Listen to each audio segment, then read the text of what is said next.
Hello friend. आज का हमारा टॉपिक है internal genital organs in the female reproductive system. आगे की वीडियो में हमने बात की थी एक्सटर्नल जेनिटल ऑर्गन की। इस वीडियो में हम बात करने वाले हैं internal genital organs. Internal genital organs में कौन कौन से ऑर्गन वहाँ पे आते हैं। तो फर्स्ट वन हमारा है vagina, that is the tube like structure. Second one हमारा आएगा सर्विक्स। थर्ड वन हम बात करने वाले हैं यूट्रस के बारे में। और फोर्थ वन हम बात करेंगे that is a tube like structures, that is the fallopian tube, otherwise उसको हम यूट्राइन ट्यूब भी बोलते हैं। और फिफ्थ वन हमारा है जो last one, that is the ovary. तो इस वीडियो में हम पांचों ऑर्गन के बारे में डिस्क्रिप्शन देने वाले हैं, that is vagina, cervix, uterus, fallopian tube and ovary. First of हम बात करेंगे वजाइना। उसको हम बर्थ कैनाल भी बोलते हैं, क्योंकि जो भी डिलीवरी के टाइम पे जो भी मेन ऑर्गन जहाँ से बेबी पास होने वाला है वो है वजाइना। इसके लिए उसको हम बोलते हैं birth canal, right. It is a fibromuscular tube. जो भी वजाइना है उसका स्ट्रक्चर्स के बारे में बात करें तो वो फाइब्रोमस्कुलर है, वो इलास्टिक ट्यूब है, right, that connect the internal organs to the external organ. जो भी वजाइना का मेन फंक्शंस है वो क्या है, जो भी internal organ of the reproductive system है उसको कनेक्ट करेगा एक्सटर्नल जेनिटल ऑर्गन के द्वारा, राइट। बस उसकी लेंथ की बात करते हैं तो जो anterior wall of the vagina है वो 7 सेंटीमीटर है, और जो भी posterior wall of the vagina है वो 9 सेंटीमीटर है। बिकॉज ऑफ जो भी normal position of the uterus है वो क्या है, एंटीवर्टेड होती है, राइट। वो जो एंटीवर्टेड पोजीशन की वजह से जो भी पोस्टीरियर वॉल है वो 9 सेंटीमीटर होती है, राइट। और जो भी एंगल बनाएगा, जो भी यूट्रस के साथ वजाइना का जो भी एंगल होता है वो क्या होता है, 45 डिग्री का एंगल होता है। और जो भी वजाइना का जो भी कैनाल है उसका जो भी डायमीटर की बात करते हैं तो उसका जो भी डायमीटर है वो 2.5 सेंटीमीटर का होता है। जो वजाइना है वो ये हाईली एसिडिक है, राइट। उसकी जो पीएच है वो क्या है, 3.8 टू 4.5 है। वो जो भी वजाइना की जो भी पीएच है, राइट, वो एसिडिक क्यों होती है, और वो भी एसिडिक कब होती है, ड्यूरिंग दैट रिप्रोडक्टिव एज। मतलब कि जहाँ से हमने एज डिस्कशन की, लाइक 15 ईयर्स से लेके 45 के जो भी फीमेल की रिप्रोडक्टिव एज है उसी दरमियान उसकी जो भी पीएच है वो एसिडिक होती है। बिफोर द प्यूबर्टी और आफ्टर द मेनोपॉज उसकी जो भी पीएच है आइदर वो क्या होती है, न्यूट्रल होती है, अदरवाइज वो अल्कलाइन होती है। But in between that period, मतलब कि जो भी रिप्रोडक्टिव एज का जो भी पीरियड है वहाँ पे उसकी पीएच एसिडिक होती है। और वो पीएच है वो एसिडिक क्यों होती है, राइट। वैसे भी क्वेश्चंस होते हैं कि भी लाइक पीएच है वो एसिडिक क्यों है। तो जो भी वजाइना का जो भी इंटरनल और इंटरनल जो भी सरफेस है, इनर मोस्ट लेयर है, वहाँ वहाँ पे जो भी सेल्स है लाइक एपिथेलियल टिश्यू है, वो जो भी एपिथेलियल टिश्यूज़ है वहाँ से डॉर्डरलाइन बेसिलाई जो बैक्टीरिया है वो रिलीज होते हैं। जो भी इनर मोस्ट लाइनिंग है एपिथेलियल की, वहाँ से डोडरलाइन बेसिलाई रिलीज होती है।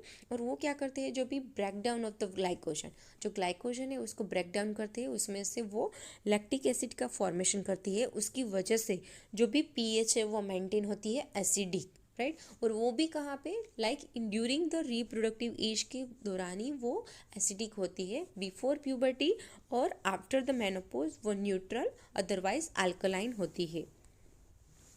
स्ट्रक्चर्स के बारे में बात करते हैं तो 3 पार्ट में डिवाइड किया है, 3 लेयर है वजाइना के। तो outer layer that is a outer most layer जो होता है वो एरियोलर टिश्यू का बना होता है, वो सिक्रीशंस होते हैं वहाँ से। जो मिडल लेयर है वो मसल्स का है, मतलब जो स्मूथ मसल्स है वहाँ से कंट्रैक्शंस और जो भी इलास्टिसिटी का जो भी हमने डिस्कशन किया वो इलास्टिसिटी वहाँ से मेंटेन होगी, राइट। और जो इनर मोस्ट लेयर है वो स्ट्रेटिफाइड स्क्वेमस एपिथेलियल का बना होता है, उसकी वजह से वजाइना की पीएच एसिडिक रहती है। That is about the vagina. Functions के बारे में बात करते हैं तो दे provide the way for the baby birth, right. मतलब कि डिलीवरी के टाइम पे जो भी यूट्रस में जो भी प्रोडक्ट है कंसेप्शन का, मतलब कि जो भी बेबी हुआ है, बेबी का जो भी प्रोडक्शंस हुआ है वो बाहर आएगा at a time of delivery. तो द पाथवे वहाँ से ही बेबी बाहर आता है, जैसे the pathway that is a vagina. Second one है जो provide channel for uterine secretion और मेंस्ट्रुअल ब्लड, मतलब कि ड्यूरिंग द मेंस्ट्रुअल पीरियड जो भी ब्लीडिंग होता है वो वजाइना के थ्रू ही बाहर आता है, और कोई भी सिक्रेशन से वो थ्रू द वजाइना वहाँ से बाहर आएगा। और the third one, that is a path of penis during the sexual intercourse, मतलब कि ड्यूरिंग द सेक्शुअल इंटरकोर्स जो भी पेनिस है उसको पाथवे मिलेगा through the vagina for that intercourse. तो सेकेंड वन हम बात करने वाले हैं यूट्रस के बारे में, right. So uterus that is a hollow muscular organs, मतलब वहाँ पे एम्प्टी स्पेस है, राइट। तो that is a hollow organs, okay. And the shape के बारे में बात करते हैं तो दैट इज़ अ पियर और पायरिफॉर्म ऑफ द शेप होता है during the non pregnant state. Measurement के बारे में बात करते हैं तो जो भी यूट्रस की साइज़ है वो 7.5 centimetre long, 5 centimetre wide and 2.5 centimetre thin होता है, मतलब कि 7.5 इंटू 5 इंटू 2.5 उसका मेजरमेंट है। कई बार एक क्वेश्चन भी पूछते हैं उसका मेजरमेंट के बारे में, राइट। तो 7.5 इंटू 5 इंटू 2.5 उसका मेजरमेंट है। वेट के बारे में बात करें तो नॉर्मली उसका वेट 60 ग्राम होता है। मेजर एवरेज वेट की हम बात करते हैं तो 50 टू 80 ग्राम उसका वेट होता है during the non pregnant state, मतलब कि कोई भी फीमेल है और जब भी नॉन प्रेग्नेंट स्टेट में है नॉर्मली तभी उसका वेट इतना होता है, but during the pregnancy it will be increase, मतलब जैसे जैसे मंथ काउंट होते हैं उसकी तरह उसका वेट इंक्रीज होगा। पोजीशन के बारे में बात करते हैं तो नॉर्मली जो भी यूट्रस की पोजीशन है वो एंटीवर्टेड होती है, मतलब दैट विल बी ना एंटीरियर साइड। सब जब एंटीवर्जन पोजीशन होती है तब वो 90 डिग्री का एंगल बनाएगा थ्रू दैट वजाइना के साथ। और एंटी फ्लैक्शन मतलब थोड़ा सा जो भी फंडस वाला जो भी पोर्शन है वो थोड़ा डाउन होगा, मतलब फ्लैक्शन पोजीशन में आएगा। That is about the anti flexion. जो एंटी फ्लैक्शन पोजीशन होती है तब उसका जो भी एंगल है थ्रू दैट वजाइना वो क्या होगा 120 डिग्री का रहता है। पार्ट्स ऑफ द यूट्रस के बारे में बात करते हैं तो यूट्रस के हम पार्ट्स के बारे में बात करते हैं तो that is about the cervix, isthmus, the cavity like structure that is a body, and the fourth one that is the fundus। जो भी 4 पार्ट में डिवाइड किया है, fundus, body, isthmus and cervix। cervix is a part of the some of that uterus, otherwise कहीं पे होता है कि भाई cervix that is a different organs, और कहीं पे ऐसा होता है कि भाई यूट्रस के साथ ही उसको इंक्लूड करते हैं, बिकॉज जो भी यूट्रस है वो वजाइना में जब प्रोट्रूज होता है तो उसको पार्ट को हम सर्विक्स बोलते हैं। So that is all about the part of the uterus. तो फर्स्ट हम बात करते हैं फंडस। फंडस का जो भी पार्ट है वो क्या है, अपर मोस्ट है, मतलब that is in a dome shape, ऊपर की तरफ जो भी होता है वो डॉम शेप का पार्ट है। That will be uterine body just above the opening of the fallopian tube, right. तो जो भी फंडस का जो भी पोर्शन है वो क्या है, डोम शेप लाइक, और जो भी फैलोपियन ट्यूब है वहाँ से स्टार्ट होती है और बॉडी है उसके बीच के जो भी पोर्शन है उसको हम बोलते हैं फंडस। सेकेंड वन है बॉडी, मतलब कि यूट्राइन बॉडी। तो 5 centimetre long large central portion of the body है। जो भी मेन पोर्शन बॉडी जो भी है वो बॉडी का है, मतलब यूट्रस का जो भी मेन पोर्शन है वो क्या है, body. That is the body portions of the uterus.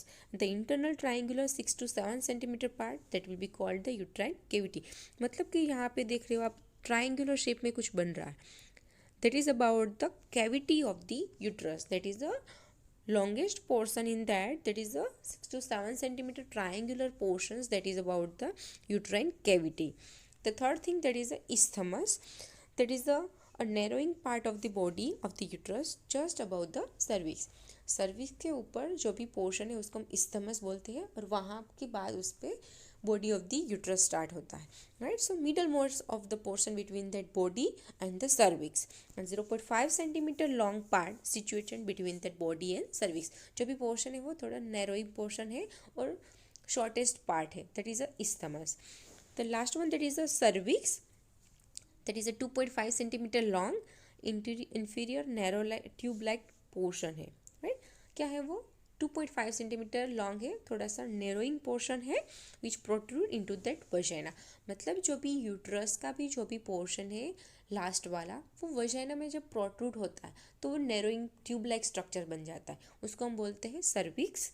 It extend from the isthmus और इंटरनल ओस एंड एंड एट एक्सटर्नल ओस ऑफ द सर्विक्स। जो भी सर्विक्स का जो भी पोर्शन है उसको हमने इंटरनल और एक्सटर्नल ओस में डिवाइड किया है, that is about the external os और that is about the internal os. That is about the cervix को हमने 2 पार्ट में डिवाइड किया है। यूट्रस में लेयर की बात होते हैं तो यूट्रस को हमने 3 लेयर में डिवाइड किया है, एंडोमेट्रियम, मायोमेट्रियम और पेरीमेट्रियम। एंडोमेट्रियम, मायोमेट्रियम और पेरीमेट्रियम। इनर मोस्ट जो भी है वो एंडोमेट्रियम है।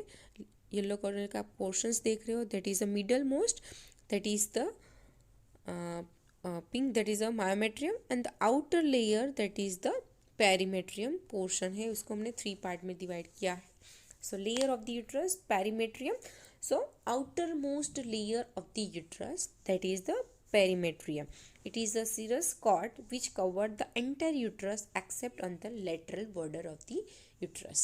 मतलब जो भी पूरा पोर्शन है यूट्रस का वहाँ पे कवर नहीं होता है, मतलब कि वो सीरस कॉर्ड है, सीरस का बना हुआ है, लेयर है, वो एंटायर यूट्रस के कवर करता है except that lateral portion, right. So यहाँ पे आप देख रहे हो that will be cover the entire portion of the uterus, but जहाँ पे फैलोपियन ट्यूब है वहाँ पे उसका कवरिंग नहीं होगा, that will not cover the uterus outer lateral border of the uterus, that will B not covered.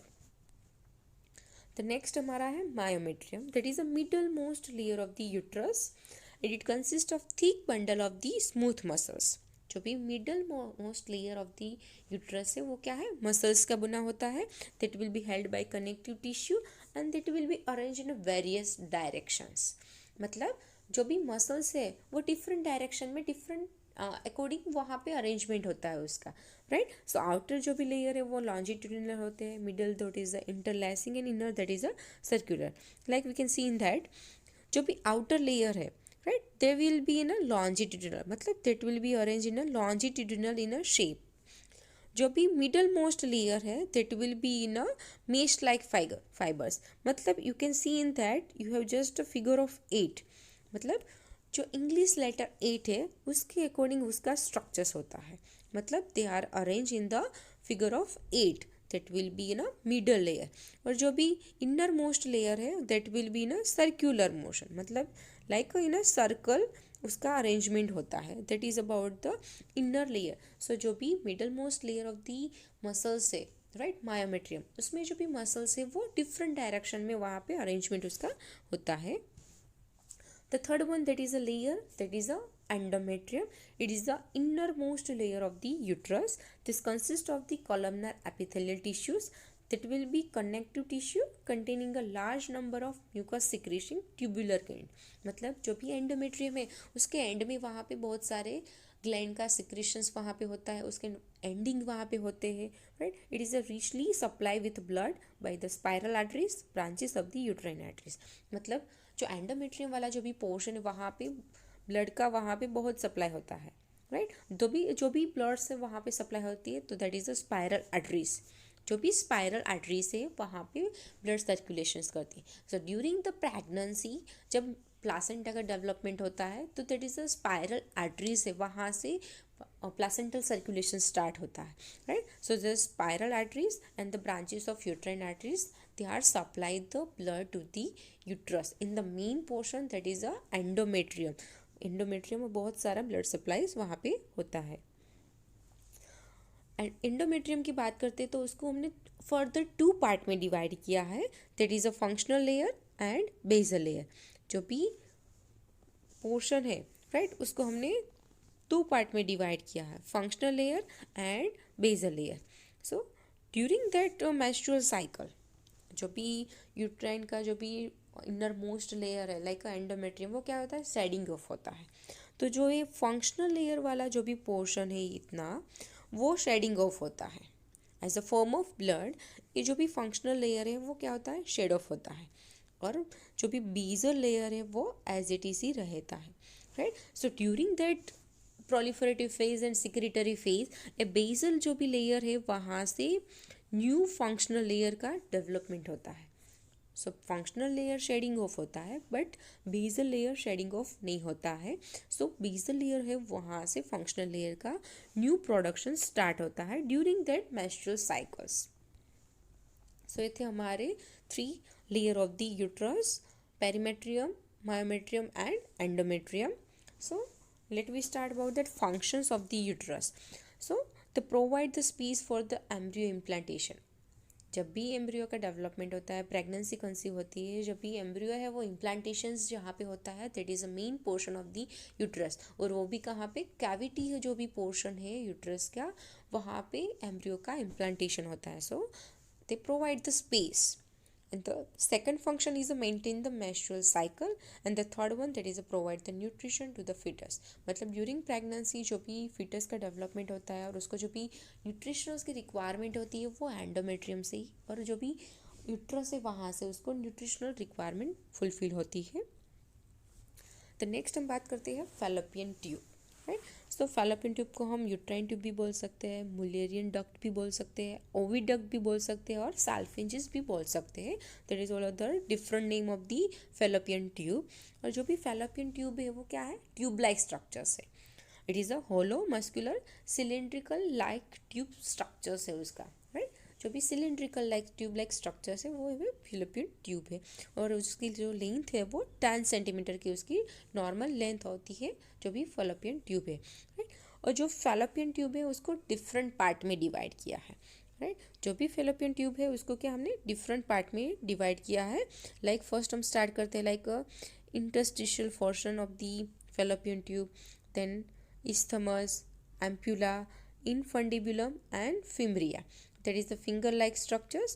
और जो interstitial space और पोर्शन है वो क्या है, जो भी स्टार्टिंग ऑफ द यूट्रस और फैलोपियन ट्यूब वहाँ का कनेक्शन है दोनों, राइट। जहाँ पे कनेक्शन स्टार्ट होता है फैलोपियन ट्यूब का, उसको हम इंट्राम्यूरल भी बोल सकते हैं और इंटरस्टिशियल भी बोल सकते हैं। So lying in the uterine wall, मतलब जो भी फैलोपियन ट्यूब है उसका जो भी स्टार्टिंग है उसको हम इंट्राम्यूरल, और वहाँ से वो क्या होती है, ओपनिंग होती है, राइट। जो डायमीटर है 1 mm का है, और जो लेंथ है 1.25 mm की लेंथ होती है। मतलब वो सब शॉर्टेस्ट और narrowing portion of the fallopian tube है, स्टार्टिंग का जो भी पोर्शन है। The second one that is isthmus। So connect the uterus and uterine tube. First है वो क्या है, opening of the fallopian tube है, दैट इज अ इंटरम्यूरल। और the second portion that is a isthmus। That means जो भी portion है, जो भी फैलोपियन ट्यूब और यूट्रस को कनेक्ट करता है, जो स्टार्टिंग का पॉइंट है उसको हम isthmus बोलते हैं। द डायमीटर की बात करते हैं तो 2 mm का डायमीटर है, और लेंथ 2.5 सेंटीमीटर उसकी लेंथ होती है। Third one that is a ampulla, widest and longest part. मतलब कि जो भी फैलोपियन ट्यूब है उसका सबसे लॉन्गेस्ट एंड वाइडेस्ट पार्ट है वो है एम्पुला, और उसका मेन फंक्शन है जहाँ पे फर्टिलाइजेशन होता है, राइट। वो क्वेश्चंस बार बार पूछते हैं लाइक फर्टिलाइजेशन कौन से पार्ट में होता है, राइट। तो फैलोपियन ट्यूब के जो भी एम्पुला पार्ट है, बिकॉज ऑफ वो क्या है, वाइड है और लॉन्ग पार्ट है। सो जो भी फर्टिलाइजेशन की जो भी प्रोसेस है उसके लिए वहाँ पे उसको स्पेस मिलती है, उसके लिए वहाँ पे फर्टिलाइजेशन होता है। जो डायमीटर है वो 5 mm का है, और जो भी लेंथ है वो 5 सेंटीमीटर की लेंथ है। सो लॉन्गेस्ट है, इसीलिए वहाँ पे स्पेस मिलती है फर्टिलाइजेशन के लिए। तो फोर्थ वन है infundibulum, the funnel shape opening at the lateral end of the uterine tube. जो लास्ट वाला जो भी पोर्शन है वो क्या है, फ्यूनल शेप का होता है, राइट। और 20 to 25 फिंगर लाइक स्ट्रक्चर्स वहाँ से प्रोजेक्शन होते हैं, उसको हम बोलते हैं फिम्ब्रिया। उसकी डायमीटर 6 mm का है, और जो भी लेंथ है वो 1.25 सेंटीमीटर की लेंथ होती है। Main functions of the fallopian tube की बात करते हैं तो transport the gametes, the gametes that is a female gametes, it's a ovum. जो भी फिम्ब्रिया है वो ओवम की तरफ वहाँ पे होती है, right. You can see in that जो भी फिम्ब्रिया है, दिस इज द फिम्ब्रिया। जो भी ओवम यहाँ से रिलीज होता है तो that will be catch, right. Fimbria उसको क्या करती है, उसकी तरफ अट्रैक्शंस करती है, और जो भी फीमेल गैमेट्स ओवम है उसको वहाँ से ट्रांसपोर्ट करती है, right. So the main function of the fallopian tube is that transportation of the female gametes, that is ovum, वहाँ से उसको ट्रांसफ़र करेगी और फैलोपियन ट्यूब में उसको वहाँ से लेके जाएगी। टू फैसिलिटेट फर्टिलाइजेशंस, मतलब कि जो भी ट्रांसपोर्टेशन के बाद वहाँ पे इन केस ऑफ स्पर्म है तो उसका फर्टिलाइजेशन वहाँ पे करता है, और main portion that is a ampulla, ampulla में उसके फर्टिलाइजेशन होता है, और जो भी जाइगोट का फॉर्मेशन होता है उसको भी ट्रांसपोर्ट करता है, और थ्रू आउट दैट ट्रांसपोर्टेशंस, जो भी फॉर्मेशंस होता है एम्ब्रियो का, राइट, उसको सर्वाइव करने के लिए वहाँ से न्यूट्रिशंस भी फैलोपियन ट्यूब प्रोवाइड करती है। द नेक्स्ट हम बात करेंगे ओवरी के बारे में, right. The two main ovary होती है, so two oval shape glands in the female that is produce the reproductive cells and hormones, right. Ovary है वो क्या होती है, दो होती है, जो टू लेटरल सरफेस में वहाँ से ओवरी होती है। और जो main functions of the ovary की बात करें तो वो क्या करती है, प्रोडक्शंस, फीमेल जो भी रिप्रोडक्टिव सेल्स है जो ओवम में उसका प्रोडक्शन करती है और हार्मोन रिलीज करते हैं, right. It is also called the primary female sex gland, मतलब जो भी फीमेल रिप्रोडक्टिव सिस्टम में जो भी प्राइमरी ग्लैंड है, because it will be produce the ovum, जो मेन प्रोडक्शंस ओवम का होता है वहाँ से होता है, राइट। इसको प्राइमरी फीमेल सेक्स ऑर्गन्स अथवा तो ग्लैंड बोलते हैं। तो साइज़ के बारे में बात करते हैं, 3 centimetre long, 2 centimetre wide and 1 centimetre thin, that means 3 into 2 into 1 उसका मेजरमेंट है। और वेट अबाउट दैट 2 to 3 ग्राम उसका वेट है। और स्ट्रक्चर्स, जो भी ओवरी है उसको दो पोर्शन में डिवाइड किया है। तो middle portions that is the about the medulla and the outer portions of that ovary, जो ये वाला जो भी पोर्शन है कॉर्नर वाला, right, that is about the cortex, मतलब कि जो भी ब्लड सप्लाईज और वगैरह जो भी कुछ होता है, मतलब यहाँ से blood supplies, nerve supplies, when and artery जो भी है वो मिडल पोर्शंस में है, मतलब कि जो भी मेड्यूला वाला जो भी पोर्शन है वहाँ पे सप्लाईज होती है। बट जो भी कॉर्टेक्स वाला जो भी पोर्शन है वहाँ पे क्या होता है, फैलोपियन जो भी फॉलिकल्स है वहाँ पे डेवलप होगी, ओवम का प्रोडक्शंस होगा, वो वहाँ से रिलीज होता है, वो जो भी प्रोसेस है वो कॉर्टेक्स में होती है। That is a two main structures, medulla and cortex. Functions के बारे में बात करते हैं। There are main two functions of the ovary. First one that is the release the ovum, जो ओवरी है वो ओवम को रिलीज करती है। और जो सेकंड फंक्शन है वो क्या है, release the hormones in the main estrogen and progesterone, जो दो हार्मोन है वो रिलीज करते हैं। और जो भी दोनों हार्मोन है वो सेकेंडरी सेक्सुअल जो भी कैरेक्टरिस्टिक ऑर्गन्स है उसके डेवलपमेंट के लिए हेल्पफुल होता है, प्रेगनेंसी कंसीव करने के लिए हेल्पफुल होता है, प्रोलिफरेशन ऑफ द एंडोमेट्रियम के लिए भी उसका हेल्पफुल होता है, जो भी फर्टिलाइजेशन होता है उसके बाद की जो भी प्रोसेस है उसके लिए हार्मोन रिस्पॉन्सिबल होते हैं। So main the two functions, production of the ovum and release of the ovum, that is main two functions of the ovary. तो ये था हमारा फीमेल रिप्रोडक्टिव सिस्टम, जिसमें हमने बात की vagina, cervix, uterus, fallopian tube and ovary. The detail about that structures, layers, उसका measurement, wait, उसके कौन से पार्ट्स है और जो मेन फंक्शंस क्या है उसके हमने इस वीडियो में हमने बात की। Thank you.